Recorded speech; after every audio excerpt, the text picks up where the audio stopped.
یک تن از خبرنگاران ورزشی گفته است که مدیران لورکوزن و به صورت جدی ژاوی سرمربی این باشگاه به دنبال جذب کریستیانو رونالدو برای تاثیرگذاری در فصل بعدی لیگ قهرمانان است.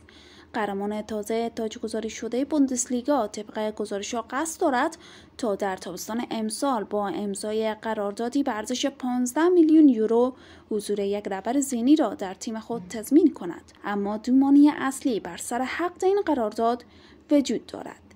اول اینکه مدیران لورکوزن در صورتی با کریستیانو رونالدو وارد مذاکره خواهند شد که ویکتور مهاجم لورکوزن در تابستان امسال از این تیم جدا شود.